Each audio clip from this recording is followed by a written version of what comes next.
Hello students, आधार study में आपका स्वागत है। मैं हूं कमल यादव और हम रीड के लिए मैथमेटिक्स पढ़ रहे हैं। स्टूडेंट्स, हमने लास्ट क्लास में घनाभ के आयतन और पृष्ठीय क्षेत्रफल के बारे में बात की थी। आज हम घन के आयतन और पृष्ठीय क्षेत्रफल के बारे में पढ़ेंगे और उससे संबंधित क्वेश्चन करेंगे। तो घन क्या होता है? घन एक प्रकार की ऐसी आकृति है जिसकी सभी भुजाएं समान होती है। ठीक है, इस प्रकार से बना हुआ होता है एक घन। ठीक है, इसकी सारी भुजाएं, जितनी भी भुजाएं सभी समान होती है। और घनाभ में क्या होता है? घनाभ में लंबाई, चौड़ाई, ऊंचाई अलग अलग माप की होती है, इतना सा अंतर है। तो आज हम पढ़ रहे हैं घन। जैसे मान लो ये भुजा अगर इसकी ए है तो ऊंचाई भी ए होगी और चौड़ाई भी क्या होगी? ए, यानी सभी भुजाएं समान होती है। ठीक है, अब इसमें भी वही फॉर्मूले हैं, उतने ही फॉर्मूले, आसान से फॉर्मूले, इसके घनाभ से भी आसान फॉर्मूले। तो अगर हमें जैसे इसका मान लो आयतन ज्ञात करना हो, क्या ज्ञात करना हो? आयतन। तो आयतन क्या होता है? जैसे लंबाई इंटू चौड़ाई इंटू ऊंचाई अगर इसमें करेंगे तो लंबाई इंटू चौड़ाई इंटू ऊंचाई यानी क्या आ जाएगा? ए का क्यूब, या जिसे हम क्या कह सकते हैं? भुजा का क्यूब कह सकते हैं। इसका पृष्ठीय क्षेत्रफल निकाले तो पृष्ठीय क्षेत्रफल अगर ज्ञात करें तो जैसे इसके एक पृष्ठ का क्षेत्रफल कितना होगा? भुजा इंटू भुजा यानी लंबाई इंटू चौड़ाई यानी ए स्क्वायर। अब ऐसे कितने पृष्ठ होंगे इसके? एक इधर, एक पीछे, दो, एक इधर दो ये है, एक ऊपर और एक नीचे, दो ये। तो टोटल कितने पृष्ठ हो गए? 6। तो इसका फॉर्मूला क्या हो गया? 6a square. ऐसे ही अगर वक्र पृष्ठ या पार्श्व पृष्ठीय क्षेत्रफल अगर निकालें अपन, पृष्ठीय क्षेत्रफल, या जिसे वक्र पृष्ठ का क्षेत्रफल भी लिखा हुआ मिल जाता है, वक्र पृष्ठ का क्षेत्रफल भी लिखा हुआ मिल जाता है। तो देखो, वक्र पृष्ठ में मैंने बताया था कि उसमें टॉप और बॉटम का क्षेत्रफल नहीं आता और चारों भुजाओं का या चारों जो दीवारें आती हैं उनका क्षेत्रफल आता है। यानी अब जैसे ये 6a स्क्वायर है तो इसमें टॉप और बॉटम की दो भाग हमने कम कर दिए, दो पृष्ठ कम कर दिए, तो कितना बन गया है? 4a square. ठीक है, एक और जो फॉर्मूला हमें ध्यान रखना है वो है इसका विकर्ण, विकर्ण का फॉर्मूला। तो देखो विकर्ण क्या होगा? तो जैसे मैंने लास्ट क्लास में भी बताया था कि इस कोने से लेकर इस कोने तक, मतलब पीछे का कोना है ऊपर वाला, इससे लेकर आगे वाला नीचे वाला कोना जो है, इसको अपन विकर्ण कहते हैं। तो इस विकर्ण की जो लंबाई है वो कितनी होगी? इसमें होगी √3a। सिंपल सा फॉर्मूला है, √3a इसका विकर्ण होगा। एक आप लोग इसका परिमाप अगर याद रखना चाहो तो वो भी ध्यान रखना। परिमाप देखो, इसकी सभी भुजाएं समान हैं। कितनी लंबाई की है? तो सारी भुजाएं a लंबाई की है मान लो, और कितनी है टोटल? 12 भुजाएं होंगी इसमें। तो कितना हो जाएगा? 12a। ये इसका परिमाप हो गया। ठीक है, तो सिंपल से गिने चुने इसके फॉर्मूले हैं और इस पर जो क्वेश्चन है वो भी आसान से आते हैं, तो आप लोग इन क्वेश्चन को जरूर ट्राई करना। तो आज अपन प्रैक्टिस के लिए पहला क्वेश्चन लेते हैं ये। तो क्वेश्चन में दिया है कि एक घन की प्रत्येक भुजा 4 सेमी की है तो इसका आयतन और पृष्ठीय क्षेत्रफल ज्ञात करो। यानी घन जो है उसकी भुजा है a बराबर 4 सेंटीमीटर। तो हमें क्या निकालना है? आयतन। आयतन का घन के लिए मैंने फॉर्मूला बताया, क्या होता है? भुजा क्यूब, यानी 4 का क्या हो जाएगा? क्यूब। और आंसर कितना आ जाएगा? 64 सेंटीमीटर में है तो सेंटीमीटर क्यूब। ठीक है, मैंने बताया था लास्ट क्लास में भी इसको सेंटीमीटर क्यूब बोलते हैं या घन सेंटीमीटर बोलते हैं। अब यहां पर घन सेंटीमीटर अगर लिखा हुआ है, घन सेमी अगर लिखा हुआ है, तो इसका मतलब आप लोग ये मत समझना कि जो घन है अपन ऐसे घन की बात करें। अगर यहां पर मात्रा के साथ में लिखा है तो इसका मतलब ये समझना कि ये वाले घन की बात करें। यहां पर घन का मतलब है क्यूब। ठीक है, ये आप लोग ध्यान रखना। एक हमें इसका क्षेत्रफल निकालना है, पृष्ठीय क्षेत्रफल भी पूछा है। पृष्ठीय क्षेत्रफल, तो पृष्ठीय क्षेत्रफल क्या होगा? 6a स्क्वायर, यानी 6 इंटू भुजा 4 का स्क्वायर, तो 6 इंटू 16 96। ठीक है, क्षेत्रफल है ये, तो ध्यान रखना आएगा सेंटीमीटर स्क्वायर। सिंपल सा। अब नेक्स्ट हम करते हैं अगला क्वेश्चन ये। तो क्वेश्चन में दिया है कि घन की भुजा का वह मान ज्ञात करो जिस पर घन का आयतन और पृष्ठीय क्षेत्रफल का परिमाण समान होता है। हमें भुजा का मान निकालना है जिस भुजा पर जितना मान जो है अंकिक मान आयतन का आता है उतना ही मान किसका आता है? उसके पृष्ठीय क्षेत्रफल का आता है, तो वो किस भुजा पर होगा ऐसा मान। तो ये क्वेश्चन है, देखो सिंपल सा है कि आयतन का मान किसके बराबर होना चाहिए, पृष्ठीय क्षेत्रफल के बराबर होना चाहिए। आयतन का फॉर्मूला क्या होता है, ए क्यूब, और पृष्ठीय क्षेत्रफल का फॉर्मूला क्या होता है, पृष्ठीय क्षेत्रफल का फॉर्मूला हो गया 6a²। अगर मैं इसको काटूं a² से, अगर इसको काटूं तो यहां पर क्या बच जाएगा a, यानी a बराबर कितना आ गया 6। यानी भुजा जब 6 माप की होगी, 6 सेंटीमीटर हो सकती है, 6 मीटर हो सकती है, ठीक है, 6 फीट हो सकती है, कोई भी मात्रक की अगर 6 माप की अगर भुजा होगी जिसका परिमाण 6 है, तो उस कंडीशन में आयतन और पृष्ठीय क्षेत्रफल समान होगा। सिंपल सा क्वेश्चन है। एक और क्वेश्चन मैं आप लोगों को देता हूं। ये क्वेश्चन है कि एक घन का पृष्ठीय क्षेत्रफल जो है वो 384 वर्ग सेमी है।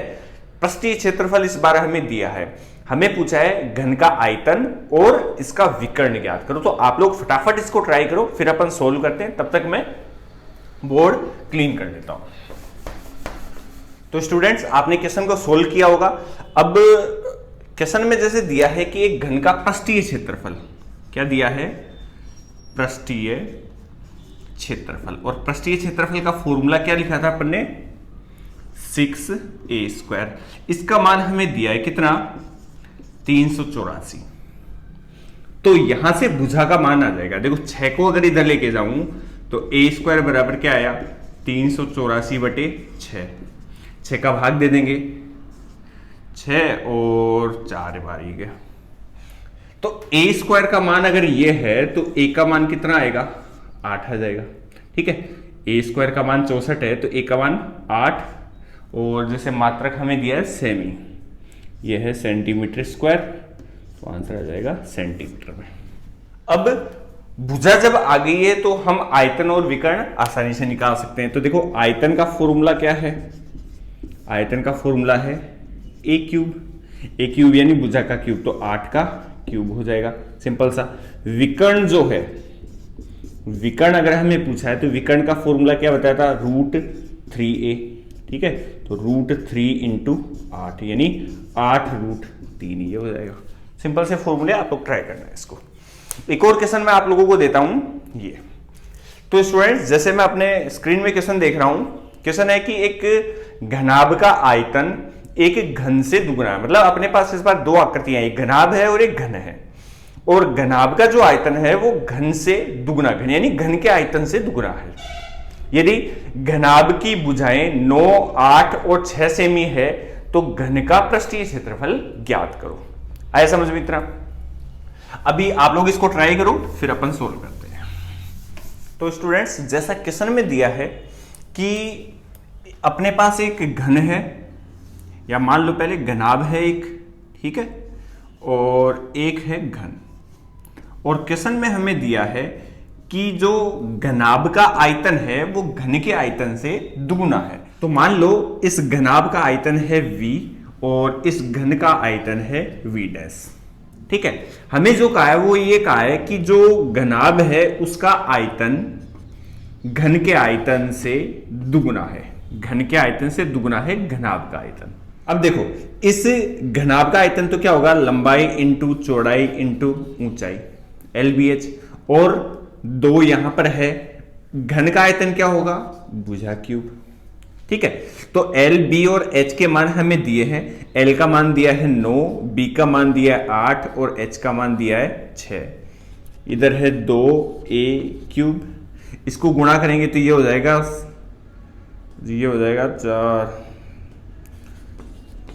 432 और 2a³, 2 को इधर लेके आऊंगा तो 432/2 a³, और इसको अगर हम सोल्व करते हैं तो ये जाएगा 216 बार, यानी a³ का मान किसके बराबर आ गया है, a³ बराबर आ गया है 216।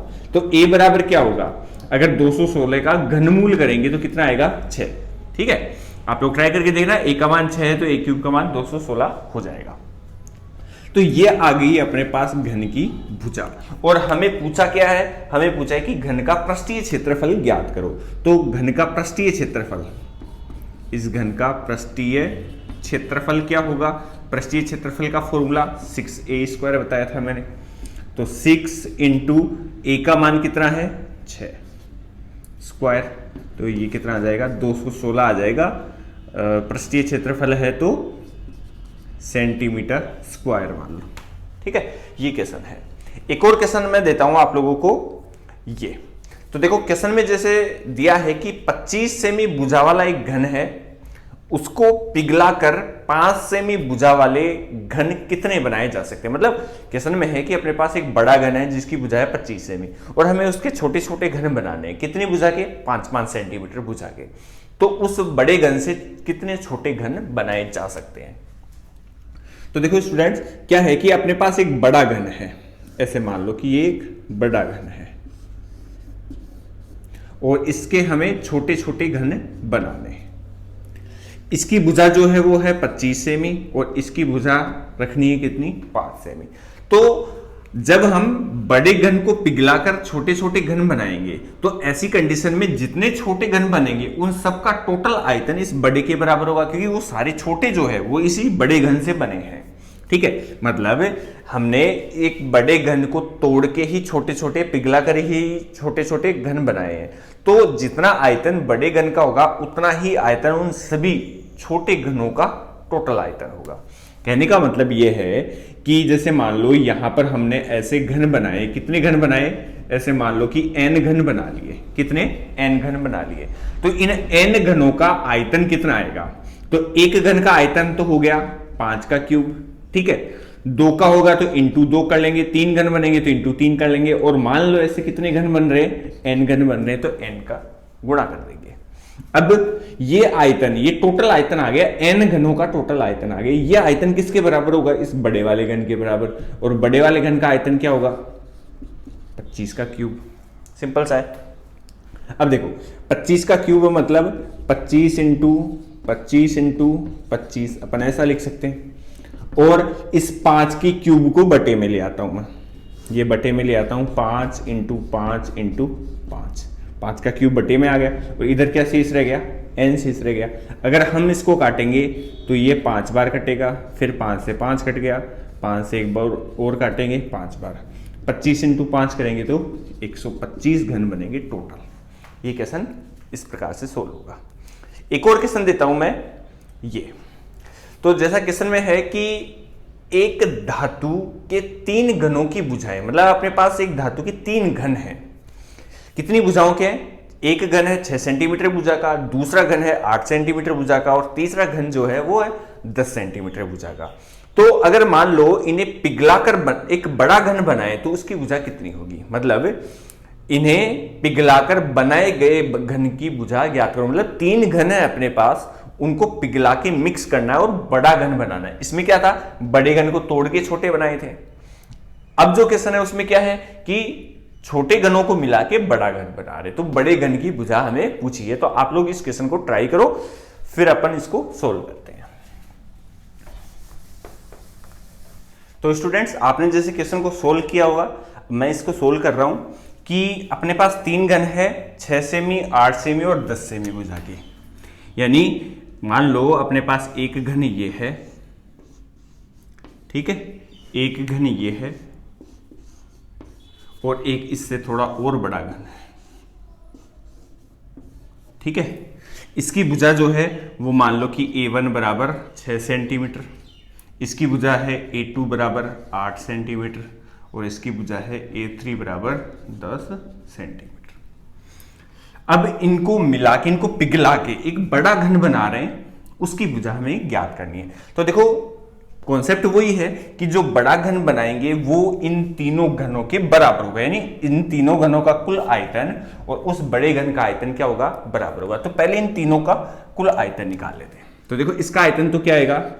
6 का क्यूब प्लस इस वाले घन का आयतन क्या आएगा? भुजा क्यूब होता है तो इसकी भुजा है 8 का क्यूब प्लस इस वाले घन का आयतन आएगा 10 का क्यूब। ठीक है, अब ये आयतन किसके बराबर होगा? एक बड़े वाले घन, इन तीनों का जो टोटल आयतन है वो किसके बराबर होगा? इस बड़े घन के बराबर होगा, जिसकी भुजा मान लो कितनी है? A। तो उसका आयतन हो जाएगा ए क्यूब। अब आप लोग इसको सोल्व करके ए का मान निकाल सकते हो, यह आप लोगों के लिए छोड़ रहा हूं मैं, ठीक है। अब एक क्वेश्चन और देता हूं मैं, यह आप लोग सोल्व करना, आप लोगों के लिए है। तो क्वेश्चन यहां दे देता हूं मैं।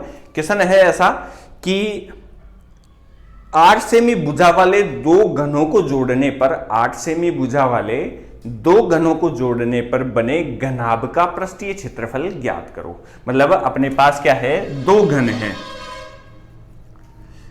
दो घन है इस तरीके से, ठीक है। इसके पास में ही हमने एक और घन जोड़ दिया है ऐसे, ठीक है ना, एक घन और जोड़ दिया है। तो ये क्या बन गया है, एक घनाभ बन गया है। इसका पृष्ठीय क्षेत्रफल निकालना है हमें, आप लोग इसको सोल्व करना। चलो एक क्वेश्चन और दे देता हूं, आप लोगों की प्रैक्टिस हो जाएगी। तो क्वेश्चन है ये, तो क्वेश्चन में जैसा दिया है कि 64 लाख लीटर क्षमता वाले घनाकार टैंक की गहराई कितनी होगी। एक टैंक है, 64 लाख लीटर उसकी क्षमता है, उसमें इतना पानी भर सकते हैं। तो उस घनाकार टैंक की भुजा कितनी होगी या गहराई कितनी होगी, ये आप लोगों को सोल्व करना है। तो स्टूडेंट्स आज के लिए इतना ही। आप लोग जो क्वेश्चन मैंने दिए हैं उनको सोल्व करना, फॉर्मूले आप लोग याद रखना। फॉर्मूलों के आधार पर ही क्वेश्चन आते हैं, फॉर्मूले बेस्ड क्वेश्चन आते हैं इन पर। अपनी जो नेक्स्ट क्लास आएगी उसमें बेलन के आयतन और पृष्ठीय क्षेत्रफल के बारे में हम पढ़ेंगे। स्टूडेंट्स अगर आप लोगों को वीडियो पसंद आया है तो लाइक करना, अपने दोस्तों के साथ शेयर करना, और आप हमारे इस चैनल पे अगर नए हो तो चैनल को सब्सक्राइब जरूर करना। ठीक है स्टूडेंट्स, तो मिलते हैं नेक्स्ट क्लास में।